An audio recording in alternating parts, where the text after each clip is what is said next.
Hello, everyone. Welcome to Ride to Independence. I am here with Dr. Tina Sellers. Welcome, Dr. Sellers. Thank you so much. I'm so glad to be here with you.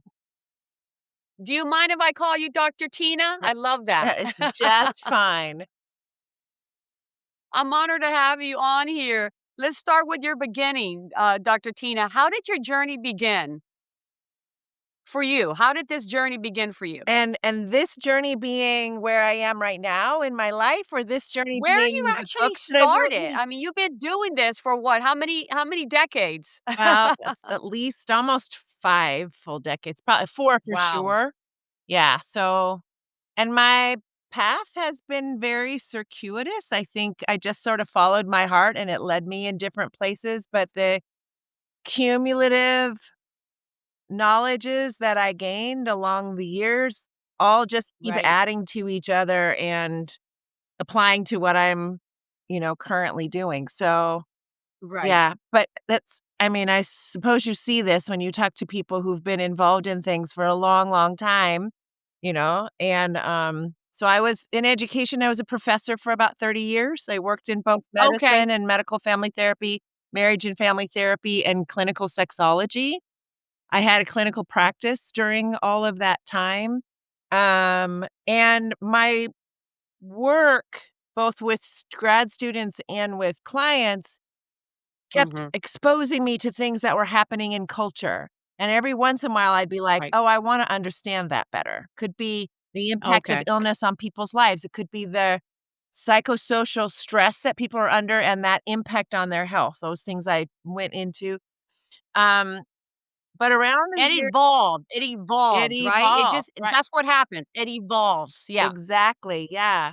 My work Exactly. Yeah. in teaching therapists around human sexuality so that they could be clear where their stories begin and end and other people's begin and end, that work exposed me to, some shifts that had been occurring in culture that I hadn't realized that were impacting people's ability to do attachment well. Attaching to a partner, being able Mm. to communicate and around challenges, but, particularly the more intimate the relationship, so the more inner circle the relationship, the more, something was impacting their life. So, I took a deep Right. dive, Right. and what I found out is that beginning in about 1980, we began to have support for more authoritarian households and abstinence-only education. We removed funding for sex research, research around human sexuality for disabled people, just all over the gamut of the human experience. And and we inputted abstinence education, which was religious education.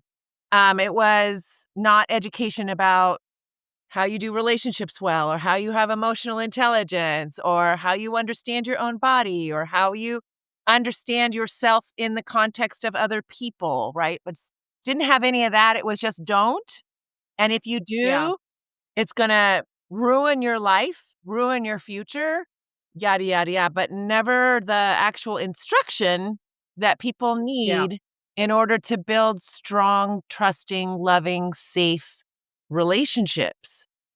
Right. Right. And so I took a Well, deep let's dive and did a ton of yeah. research in that area, and then that led to my first 2 books, yeah. Yes, let's talk about that. Your book, Sex, God, and the Conservative Church, you say in that book that abstinence only ideology hurts us. Yeah. And that God had, filled us with passion and desire to fill our life and live life abundantly. Mhm. Right. Correct, right? Oh, So absolutely, let's talk about that. absolutely. Let's Yeah, let's talk about that movement. it's interesting because when we think about it, what we've been instituting in the United States after we took away the sex education we had in the 40s, 50s, 60s, and 70s, we didn't really stop to think about what we were doing, I don't think. And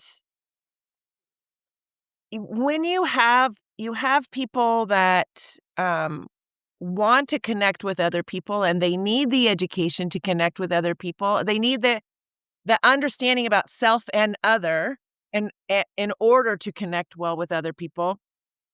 And really, we started just taking that away. We removed that. And yeah, go ahead and ask your question again, because I think I lost the piece of it that I wanted to, one of them that I Yeah, wanted. your book, Yeah. which is called Sex, God, and the Conservative Church, Mhm. you talk about how God fills us with desire and passion and to fill us, to have good lives and enjoy that. And you also said that you're talking about the schools that the abstinence only ideology, well, that's hurting us. Right. That's hurting our children. Right. And it's not putting us in the path that we should be. Right. So with that being said, you said that many people who are raised in the conservative faith environment Yeah. carry sexual shame. Right. A great deal of Uh, sexual shame and sexual ignorance. Those two things kind of go together because yeah, if you're told your body is bad, desire is bad, sexual yeah, touch is bad, unless it's in this particular context, then you are making bad, just as you were talking about, the very creation that you are. Like, if somebody believes that there is a God and that they were created, who created your body? Who created you as somebody with desires? Desires to create, desires to talk to right. somebody, desires to read a book, desires to go for a hike. That's all desire. All innovation, all creativity comes from our desire. So desire was never bad, but unfortunately, the Right. empire or Christian empire church made desire bad. That was not the roots Yeah, of it in Judaism. It was not made bad in Judaism. It was seen as something that you needed to manage. You needed to make sure that it served love and yeah, justice. It served you. And if somebody else was involved, it served them too, right? It had reciprocity yeah, involved. And so you learned that desire was the breath of God in you. And it came the minute you took your first breath at birth, and then it coursed through your body, all through your life until you took your last breath. You expired. So, inspiration, the in spirit, is what happened at birth. This is a Jewish idea. And as you die, the spirit leaves your body, expiration, right? And when you think about that, it makes so much more sense than this idea that who you are or how you are is somehow bad unless it's yeah, in an external context that somebody else has. Well, yeah. I always like to look at, well, if something's true, it's going to be true in different contexts, right? So you talk to people, have you ever who are married, maybe they're even married and heterosexual. Okay? This is what the church wants to see, right? Have you ever That's had right. sex you don't want to have? Have you ever had bad sex? Are you even having sex that you would want to have?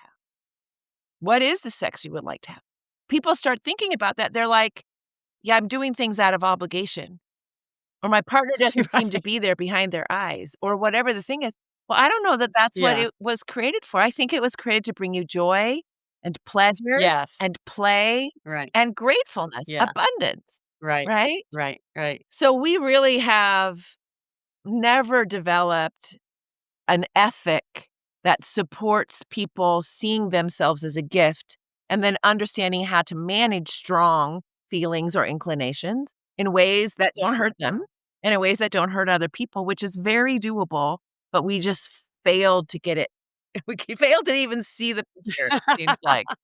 But yeah, and Well, the how do book we had a take the first steps? How do we take the first steps yeah, on unlearning yeah, shame around the body and intimacy? yeah. It's a real I mean, process, and I talk about in the book Healing the Mess, the model for erasing sexual shame. And this is at the real basic level. It's made of 4 things, and they're not linear. We do them like unwrapping a present, right? We do them over and over. But it's frame, mhm, name, claim, and aim. Frame is you get yourself a frame or a scaffolding of sex education. There's lots of great, great books out there. I have a lot of resources on my website for people and on my Instagram. And the second book I wrote, which is Shameless Parenting, actually can work to heal people. It's gonna help you know how to not do to kids what was done to you if you don't like what was right, done to right, you. right, yeah. But it also will, if you walk yourself through it, imagining that you're talking to the birth to 2-year-old, 2 to 4-year-old, 4 to 6-year-old, 6 to 8, all the way up to 18, every section and you learn what is typical emotional expression, and what are the things that kids are trying to accomplish emotionally, cognitively, etc. in that phase. How might it be for you if kids find their genitals, or if kids are found playing with somebody else? We ask, and I'm like, if you can feel the part of you that goes, oh no, that's just shame that entered your body because Yeah. whoever was loving you when you were little didn't know how to Right. give you what you needed. So you Right. literally Right. could do that book yourself and heal, because you'll see, oh, I didn't get that. They can read yourself the end of every single one of those little chapters. I give the leading books for kids and the leading books for parents and websites. And so you literally can walk yourself through it and you'll feel like, oh, that would have felt so good to get that when I was 8 or whatever. And yeah, I didn't get that. It feels really good to imagine the 8-year-old in me now getting read to this way or talked to this Right. way, right? Right. Right. And you'll Yeah. find that the shame will begin to diminish. So that's frame. Name is tell your story. 90 to 95% of people in the US have grown up in homes that were silent or silent and Mhm. shaming around sex. That's a lot of Right. people. That's the vast, That's a vast lot of people. majority. Yeah. That's a big percentage. It is. Big. So, get a small group of people and read either Sex, God, and the Conservative Church, Erasing Shame from Sexual Intimacy, that book, or Shameless Parenting, either one. Read them together and then just, meet, every so often and just talk about, what did you underline? What was true for you growing up? What was your story like? Gosh, that was so how my story was too. Learn that you're not alone. Learn that you have Right. people who get it, who get learning Yeah. this when you're older is hard, but important, right? So that's the name part. The claim part is claim your body as good. We run our economy in the United States off Mhm. exploitation. We make people feel bad so they buy something else. And it could be makeup, clothes, trips, homes, cars, you name it. We're Right. telling you Right. why this is better. And if you don't have it, you're not as good as those people who do. And so we're constantly diminishing the self esteem of our people through the way we run our economy. And over the last, since 1980, the goal of our economy has been to make money for shareholders Yeah. with no accountability to the impact of that on people's Right. lives. It's had big impacts, but we haven't been willing to look at that. So that's where working on claiming your body is good. And I know you serve people that are are older and seniors, and your body isn't what we put out in front of you every day, and you're in what I call the brave and courageous time of life because you're having to come to terms with things not working quite the way you want them to, right? You're not as flexible as I used to be. I can't work in the garden quite as long as I used to, or whatever the deal is. You're dealing with letting go while you're still wanting to love and have meaningful experiences with people or your family or your partner or whoever, and you're trying to get the most, savor everything you can in life, and you're also aware that this is hard. My dad used to say, "Growing older is not for the faint of heart," you know? Yeah. No, That's it's not. No, it's not. no, it's not. And No. and yet, um, we really do a number on people's self-esteem by the way we run our economy and what we're putting in front of people every single day. So, we wanna work hard. Stand in front of that mirror. If you still can stand, or you get to crawl out of bed in the morning and you're not in severe pain, or you have found ways to manage that where it feels like there's a little bit of sunlight coming in right there, I want you to just be grateful for this body that has Yeah. gotten you this far. The legs that have walked you Yeah. important places, the arms that have cradled and held people that you loved. Like, your body has been a good body. And we need to stop listening to what's happening out there and just start looking at, wow, I've gotten to do a lot because I've had arms to hold people. I've had, whatever your story is, there's much to Right. be Just grateful for. be grateful. There's Yeah. much to be Exactly. grateful for. Exactly. And so that's frame. name, and claim. And when we do those 3 things and we're practicing them all the time, Yeah. what we find is we aim for a whole brand new legacy around sexual health, relational health, emotional health, and that's what we're doing as we do that work. And we'll start to feel lighter, about and more, empowered because we're making choices. We're not letting culture decide for us. We're deciding for Yeah. us. Yeah, exactly, exactly. No, very true, very important. But you also talk about, tell me about touch and non touch exercises for reconnection. Can you share just one of them so Sure. people can maybe adapt it through their life stages? Right. One. So well, it's hard to do one because I don't wanna exclude anybody. So I'll give you one Oh, if okay. you've got somebody around that you can touch safely and lovingly, and then one if you're on your own, and that's fine too, right? So, Right. a touch practice if you're partnered, and this can be done with somebody who's safe in your life. Maybe you have a daughter or a granddaughter, or you have a somebody that feels safe. Do a Okay. really long hug with them. One where you're like, "I wanna hug you, and it's gonna be a little longer than normal, and what I want you to feel Okay. when I hug you is how much I love you." And so, you bring mindfulness and attention to your hug, right? I often say you drop your shoulders, you notice that person's body, which is what holds their soul, is right there next to and you are just sending love to them and feeling how grateful you are that you have this person that can love in this way in your life, right? Nice. So that's an intimacy, a love practice. You can do that kind of thing on your own by just like walking in the woods and noticing the beauty and the diversity all around you. Maybe you have favorite trees or favorite seasons or favorite animals or Yeah. whatever, and just go and let yourself really soak it in. Like really soak it in. That can be touch. It can also be non touch, right? It can be visual, your sight, but it can also be what are you smelling that's bringing you pleasure? What are you tasting that's bringing you pleasure and joy? What are you hearing? What music do you love to hear? Right? And so we can move these practices into greater experience by bringing our open heart to it and our senses awake. We're paying attention, we're mindful, and then we're just letting it feel us, fill our hearts, Right. right? Yeah. Okay, well, that was the okay, okay, that's what that was. I was like, "Okay, touch and non-touch. What does she mean by that?" I said so you're making it, okay, very easy to do. Hug someone a little bit longer, let them feel your love, maybe even touch yourself. Yes.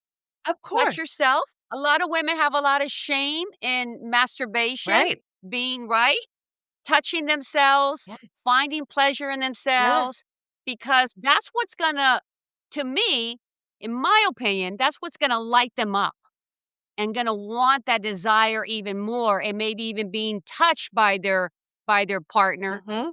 or trying to find a partner, wanna find a partner to feel desire again. Right, right. And to let yourself feel pleasure, and for some people, pleasure was made so bad that Mhm. and especially I think if they're female where there's more risk of being exploited or hurt, right? They were taught often that they are responsible for how men behave, right? And so she's a little leery about feeling pleasure, like, "Is it gonna be okay? Am I gonna be okay? Or is it gonna scare me?" And so sometimes there's just, like, be with just the idea of pleasure for a moment. What comes up? Do you feel a part of you that feels apprehensive or worried? Where do you think that came from? Do you have an idea of where those messages came from? Were they experiences? Were they things that you were taught? What can you Were you caught when you were little Sure, touching yourself absolutely. Yes, absolutely. They're and told, "Don't do that. right, right. Don't do that." As opposed to what I told my kids, "Oh, honey, that's fantastic, but can you do it in your There room?" you go. That's exactly right. That's exactly right, and you're just providing the the social instruction that they need, Yeah. but you're letting them know your body is good. The fact that Yeah, you can yeah. touch places of your body and it feels good, that's just Right. part of understanding how wonderful your body is. What a Right, incredible exactly, gift it exactly. is. But for a lot of Yeah, people, they have to do some undoing in order to get that place. yeah. So I wanna get them even thinking about, well, have you had a really delicious ice cream cone or delicious dinner or delicious anything that you can think of recently? How did you learn to let it be okay to enjoy taste? Right. And so you were given 5 senses. All of those Yes. senses are really important, and they're about experiencing joy and pleasure and abundance. And they're there to also to protect you, like, if you feel pain, right? They're there Yes. to protect you too. Right. So, but how do we move ourselves into that as a way that opens our heart and helps us feel even more grateful? And we might have to be a little sad about what we were taught when we were little, or the experiences that we had when we were little, or when we got married, or whatever the deal is. Just let Right. yourself grieve those. That's human. We have, unfortunately, experiences that are hurtful, but you probably learned that you're much stronger than you realized you were. Mhm. So Yeah, sometimes there can be a pebble of sweetness that comes out of hard experiences, and yeah. those are good. Oh, yeah, oh, yeah. Now, what is the difference between I know you mentioned sexual desire and sexual willingness. What is that? So sexual desire, really, we just break it down. The word desire means want. Yes. I want to da da da da da. Willingness is I'm okay to do a thing. I don't feel bad about doing that thing. I'm willing. I've got the Okay. time. It's fine. But I'm not quite up to want, but I am totally at willing, and I'm Mm, not in right. obligation. And I'm not lying to Okay. myself or forcing myself, because that's not fair to me, and it's not fair if I'm with anybody else either. So willingness is, I'm willing to go there. I may even Right, get you're willing to desire go there. going Okay. somewhere along the Yeah. way in there, but I'm Right, willing to right, walk right. in, very willing to walk. All of me is willing to walk in. So then you walk in and you're open, and you might feel desire. That might come later. We often call that responsive desire. When I have a willingness Mm, at the beginning, but right. I don't feel that juice of want. I don't feel that yet. Yeah. But, "Oh, after you touch me in that place for a little while, oh, there it is. I can feel it Okay. now." That's called Okay. responsive, because Yeah, something helped me respond. yeah. That's different Right, than right. spontaneous desire. Spontaneous desire I always describe as you're grocery shopping, you're getting potatoes, and then all of a sudden you think to yourself, sex would be really great. Like, I would really like to do something juicy right now. Well, maybe not right Right, now in the vegetable department, but you know what I mean? That's spontaneous. It comes out of nowhere, if you will. right. Some people have more spontaneous desire than others. Some people have more responsive desire than spontaneous desire. It's okay however you are. What Right, one right. piece of research says, as many as 60% of women have responsive desire after 6 months in a relationship. She's just busy thinking about other things. She's up here in her Right. head. Her first 6 months of a relationship? After After 6 after being months? in a relationship 6 months. 6 Oh, months I don't dating. know about that. Well, that's I don't know again, about that. people are really different. People are Because the first year, you are in that desire stage. you're Absolutely, you're in the honeymoon stage, you're in the desire stage, you're in the horny stage. Yeah, for some, it lasts a year, and some research suggests that it lasts at most 4 years, which was I evolutionary. believe It that. got people together, bonded, pregnant, and the child to 2, and then they were off. Right. And, for some people, yeah, that's very much there. It also can be dependent on age and how things are working with True. your hormones and all of that. But I think I want to say that all to say, if you're somebody where you get turned on, you don't come to the table turned on or to the bedroom or wherever turned on often, I want you to know you're perfectly normal. There's Right, nothing okay. wrong with that at all, Yeah. because there's been a lot of, well, you should be, which is a much more we often see this more in men where spontaneous, comes out of nowhere. They're totally, they don't have to get turned on. They get turned on really fast. The Oh, well, desire is that's already just part there. of their I think that's just part of their DNA. I For mean, I just many, not think all. that Again, n not all. not for all Oh, men? no. And I don't wanna shame men. If you're somebody that, you gotta be in a good relationship, you're emotionally well connected, there's That's nothing wrong true, with you that's true. either, you know? Right. That is totally fine, and in fact, I've treated many, many, many men whose hard-on will disappear if something stressful happens in the dance of making love to somebody. And I'm like, "Your penis is a wonderful part of you, and it's listening to your heart. And because it's listening to your heart, we need to listen to it too. There's something going on that we wanna Right, take care of for you, so you right, don't right. feel Yeah, nervous, or you don't feel anxious, or you don't feel like you're micromanaging yourself or somebody else, whatever the deal is. You don't feel safe, whatever it is." yeah. I'm like, "That's actually a good indicator. It's not a bad thing." Okay. But do you still believe in that use it or lose it for desire? Well, I I mean, think because it's it can go more dormant. complicated. Dr. Tina, it can go dormant. If you're not in a relationship, you haven't had sex, I believe, and I know women who've gone a very, very long time because it's just not there. I think it's something that you have to nurture. I believe it's just something that you have to nurture, and, a lot of women lose that desire, but I think it could return after a long period of time. It I can, think and desire it's can yeah. return too. This is still you. It's not a separate part of you, it's you. And so for a lot of people, actually, research shows that men are the ones to stop sex more often than women are, and it's usually because they've Oh, got inconsistent okay. erections. Um, However, whatever the reason was, that sharing intimacy and pleasure with somebody else, or even with yourself, that has stopped, we just have to look at what's pleasure, and why are they moving away from body pleasure? Could be that pain jumps in at some point, and that's not fun for them, whatever it is, but this is a part of you, and if your 5 senses are still working, or some of your senses are still working, you can experience pleasure. So then it becomes a question of, what kind of pleasure would you like to experience that you're not yet experiencing, or you're not experiencing now, or you would like to? Let's see if we can design something that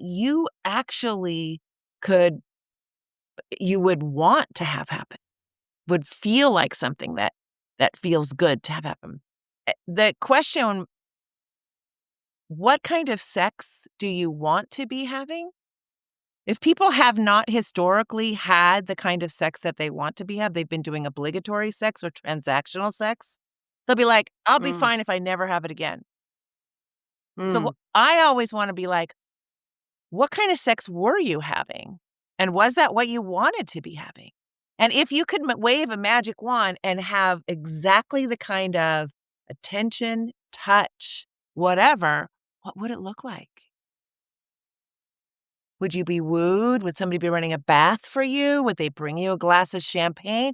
What sounds like heaven to you, Right. right? And for a lot of Having some people, good foreplay, having some good right, I mean, foreplay. so When many you s things. when you say bring the wine to you, bring the champagne to you, or, I think I think that if more men thought in those lines, maybe women too, they could get their partner more interested in exploring Mhm. Yeah. And these are more conversations, and sexual again, if you don't do sex more education, sexual yeah, positions. if you Yeah. don't do comprehensive sex education, which is teaching people about boundaries, like, "This body is mine. I get to touch it. You don't get to touch it. You are in part of your charge of your body," all of that stuff. If you don't grow up with that and you don't ever have good stuff, then you often have a difficult time bringing that to yourself, but you can. You can bring safe, loving touch to yourself and you can bring it into your life. And but it's a lot of times we're undoing messaging that's been around their whole life that's not been helpful and healing from being touched in ways they didn't want to be touched. And that's true for a lot of people, you know? Yeah. And they didn't know how to talk about it. They didn't know how to say, I don't really like that without, somebody's feelings getting hurt or, people pouting if they didn't have sex, this time as often, whatever it is, and they start pouting and punishing you. Like they can have a long history of things that really made intimacy something that was not pleasant for them. And Yeah. there's some healing that has to do. But know that it is meant to bless you, to love all over on you. Like it's meant to be a good thing. Your five senses are meant to nourish you. That's right. That's right. If someone wants to reconnect with pleasures, and that's what we're talking about, but feels ashamed or afraid, where should they begin? Begin with yourself because you can create the safety that you need, right?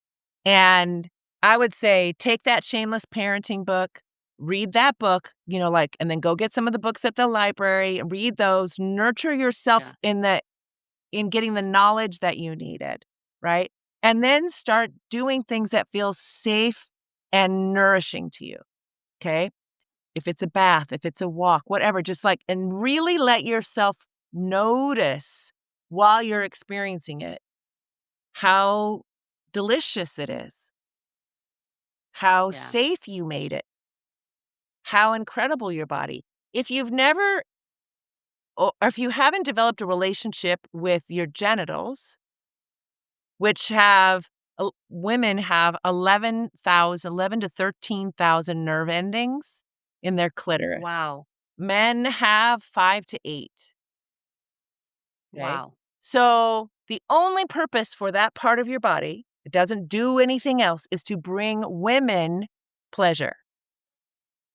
I always say, if you don't believe that you were created on purpose and to enjoy pleasure, then why did God create for women a place in their body for that purpose only? It is on purpose. You are on purpose, right? Right. And so do whatever feels, in your bed or in your bathtub, whatever feels comfortable. Start exploring that part of your body and just listen. Listen, if your heart gets scared, stop and say, what am I afraid of? And then think about that. Did somebody shame Yeah, you? why am I afraid to feel pleasure? Why am I afraid to feel pleasure? Right, Especially when you're by yourself. Does it make you feel bad? right. Is it naughty? Yeah. What were the messages that you got? And they're not going to be the messages that you're going to see in this book. So most kids discover their genitals around 11 months old, 11 months to a year, and they're usually getting their diaper changed or they're in the bathtub. And I always say it is a magnificent day for them because here's a part of their body that they can reach that feels really good to touch. But what kids need, just like what you gave to your kids, they need somebody there that says, yep, that's your penis. It is such a wonderful part of your body. Or, yep, Yes. that's your vulva or your clitoris. That's a wonderful part of your body. And then as they get to be 3 or 4, we're Yeah. continuing to say, I'm so glad you found that part of your body. And remember, everyone in this family, when we want to touch that part of our body, we go into the bathroom or our room. And if you're sharing Yeah. a room, you can put a Yeah. sign on the door that says knock first or something, you can help kids Right. out to get their own privacy. But they're going to be finding this very early. They're going to be pre-verbal when they do. And if they've got somebody yelling at them and telling them that it's dirty, nasty, gross, go wash your hands, Oof. whatever, then it's Yeah. happening Yeah. hundreds of times before they figure out why they're getting in trouble for just being themselves. They're just Yeah. being curious. They're being Yeah. beautifully curious, right? Yeah. And they're being told over and over and over again, "You're not okay. Something is wrong with you. You shouldn't be like this." And this goes deep into their psyche.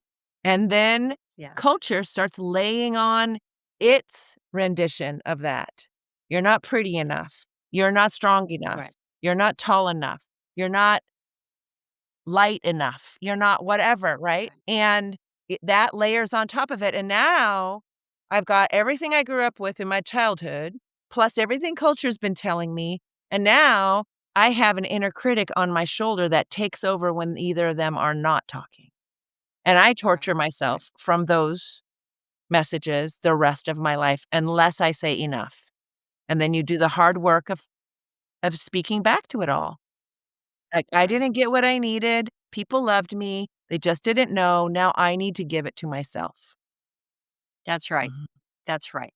Well, let's change the tone a little bit on desire there because I want to talk very quickly before I let you go about children, young teens going into college and parents not knowing how to have that conversation with them. Although the conversation should already been happening on the dinner table Mhm. about teens and being safe because they're going to have these romantic ideas with their first girlfriend. They're going to want to explore, and it's okay for parents to tell their children that they're going to have these desires, but at the same time, teach them how to practice safe touching, Right. safe sex, and teach them about contraception, Mhm. and teach girls that they can have the desire and they might want to have a loving sexual intercourse with their boyfriend, but at the same time, realize that they have to use a condom for protection and teach possibly the daughter also that your partner has to have a condom. And this is what it is. Mhm. Your partner might not know about it, but this is what it is. You know about it. Right.